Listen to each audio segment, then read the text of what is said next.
ሰላም ጤና ይስጥልን እንዴት ከርማችኋል ውድ የቻናላችን ተከታታዮች እኔ ዶክተር ተክሌሽ ፋራው ነኝ የትረስት አግሮ ኮንሰልቲንግ መስራችና ስራ አስኪያጅ ዛሬ ላይ እንግዲህ በአንድ እጅግ በጣም በተዋበ ስፍራ ውስጥ በእንቁላል ጣይ እርባታ ውስጥ ነው የምገኘው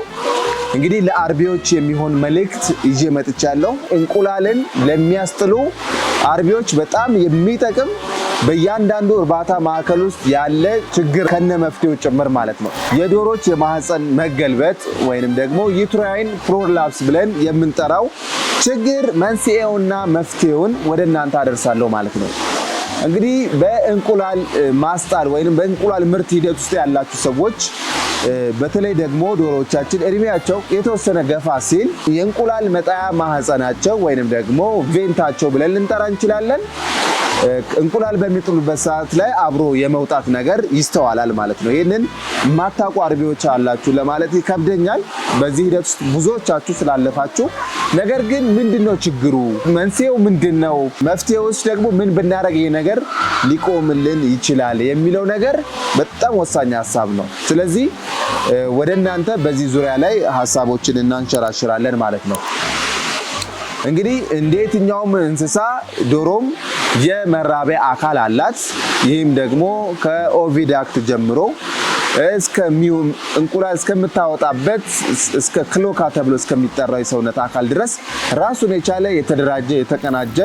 የሪፕሮዳክቲቭ ሲስተም አላት ማለት ነው ስለዚህ ይሄን ሪፕሮዳክቲቭ ሲስተም ከሌላው ከቀሪ የሰውነታችን ክፍል ጋር በመስማማትና በመዋሃድ አጠቃላይ ስራውን የሚያስኬድ ይሆናል ማለት ነው ታዲያ ለዚህ ነገር ለማህፀን መውጣት ለማህፀን መገልበጥ መንስኤ ናቸው ተብሎ ከሚጠሩ ነገሮች ከብዙ በጥቂቱ ወደናንተ የማደርስ ይሆናል ማለት ነው ታዲያ የመጀመሪያ ዋነኛ ምክንያት ተብሎ የሚታሰበው የእንቁላል ሳይዝ መተለቅ ወይንም ደግሞ መጨመር በተለይ እንቁላል የምናስር ሰዎች እናውቀዋለን የመጀመሪያው የምርት ወቅቶች ላይ ዶሮቻችን ትልልቅ ሳይዝ እንቁላል ይጥላሉ ማለት ባለ ሁለት አስኳል እንቁላሎችን ይጥላሉ ታዲያ ይህንን እንቁላል በሚጥሉበት ወቅት ላይ ከሰውነታቸው ወይም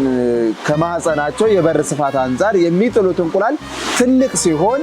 እንግዲህ ሙሉ በሙሉ የሰውነታቸውን አካል ይዞ ሊወጣ ይችላል ማለት ነው ስለዚህ አንዳንድ ጊዜ ላይ በመብራት መረበሽ ምክንያት የሆርሞን ሲስተማቸው ሳይስተካከል ሲቀር እጅግ በጣም የተጋነነ ከ80 ግራም እና ከዛ በላይ ሆኑ እንቁላሎች ይጣላሉ በዛን ወቅት ላይ ዶሮዎች መጣል ስለሚከብዳቸው ሙሉ በሙሉ የመራቢያ አካላቸውን ይዞ ሊወጣ ይችላል ማለት ነው በሁለተኛ ደረጃ ደግሞ የካልሲየም ዴፊሸንሲ ወይንም በሚመገቡት ምግብ ውስጥ በሰውነታቸው ውስጥ ያለ የካልሲየም መጠን ሲያንስ እንግዲህ የማህፀን መገልበጥ ችግር ሊያጋጥማቸው ይችላል ይህም እንዴት ሆነ ብላችሁ ለምትጠይቁኝ እንግዲህ ካልሲየም በላይምስቶን ውስጥ በቦን እንዲሁም ደግሞ በብለድ ውስጥ ተደርጎ ለዶሮች ይሰጣል ታዲያ ካልሲየም ለማስል ኮንስትራክሽን ወይንም ደግሞ ለጡንቻ መዘርጋት መወጠር ከፍተኛ የሆነ ሚና አለው ከፍተኛ የሆነ አስተዋጽኦ አለው ነርቭ ሲስተም ላይ ከፍተኛ የሆነ ጥቅምና አስተዋጽኦ አለው ታዲያ በሰውነታቸው ውስጥ የካልሲየም ዴፊሸንሲ ሲያጋጥማቸው ወይንም የካልሲየም ማነስ ሲያጋጥማቸው የአብዶሚናል ማስል ብለን የምንጠራቸው በተለይ የሆድ ዕቃ ጡንቻዎች እንደተፈለገው ልክ መኮማተር ስለሚሳናቸው በቀጥታ ለማህፀን ፕሮላፕስ ወይንም ለዩትራይን ፕሮላፕስ ይዳረጋቸዋል ማለት ነው ሌላው የዶሮች መወፈር ወይንም ኦቤሲቲ ብለን የምንጠራው ነው ይህም ብዙ ጊዜ ዶሮች ሲሰቡ ከመጠን በላይ ውፍረት ሲኖራቸው ብዙ ጊዜ ሆድቃቸው ላይ ሆዳቸው ውስጥ ከፍተኛ የሆነ ስብ ይከማቻል ማለት ነው ታዲያ ይህ ስብ ከፍተኛ የሆነ ፕሬሸር በመራቢያ አካላቸው ላይ ያሳድራል ማለት ነው በተጨማሪም በየማስሉ ውስጥ ስብ ተከማቸ ማለት ጡንቻ እንደፈለገው የኮንስትራክሽን ስራውን ወይንም ደግሞ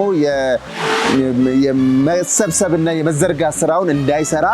እክል ይፈጥርበታል ማለት ስለዚህ ዶሮቻችሁ በፍጹም እንዳይሰቡ ጥንቃቄ ያደርጋችሁ ኪሎአቸውን እየመዘራችሁ ማኔጅ ማድረግ መቻል አለባችሁ ማለት ነው ሌላው እንግዲህ ከፍተኛ የሆነ የሙቀት መኖር በዶሮ እርባታ ውስጥ ከፍተኛ የሆነ ሙቀት ሲኖር በትንፋሻቸው አማካኝነት ካርቦን ዳይኦክሳይድን ያስወጣሉ ማለት ነው ታዲያ ይህ ካርቦን ዳይኦክሳይድ በደም ውስጥ ወይንም ደግሞ በሰውነት ውስጥ የሚገኘው ራሱን ካርቦን ዳይኦክሳይድ ሆኖ ሳይሆን ካልሲየም ካርቦኔት ፎርም ተከማችቶ የሚገኝ ነው።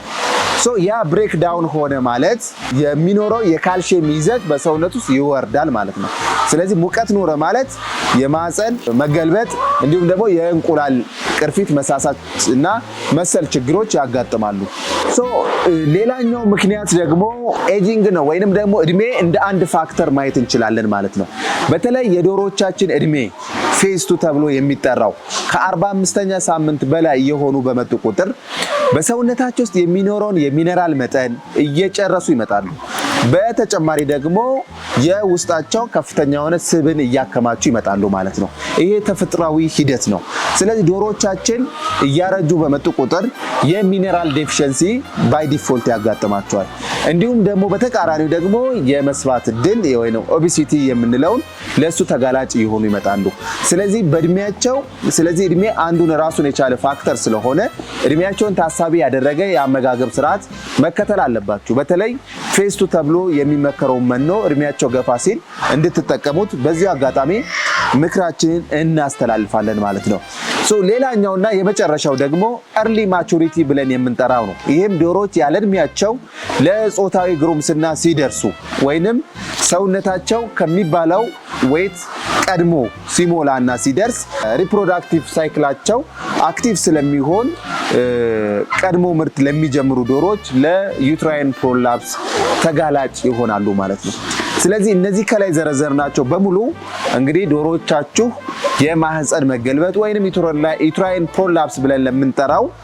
መንስኤ ሊሆኑ ይችላሉ ማለት ነው። ስለዚህ ከነዚህ ውስጥ መርጣችሁ የራሳችሁን ፋርም ችግሮችን በመለየት መፍትሄዎቹን እንድትወስዱ በዚሁ አጋጣሚ መልእክታችንን ማስተላለፍ እንፈልጋለን። ይህ ቪዲዮ እጅግ በጣም አስተማሪ መካሪ እንደሚሆን ተስፋ አደርጋለሁ። ሰብስክራይብ እንዲሁም ደግሞ የደውል ምልክቷን መንካታችሁን እንዳይረሳ። ስላዳመጣችሁን እግዚአብሔር ያክብርልን። በመተማመን ያርቡ።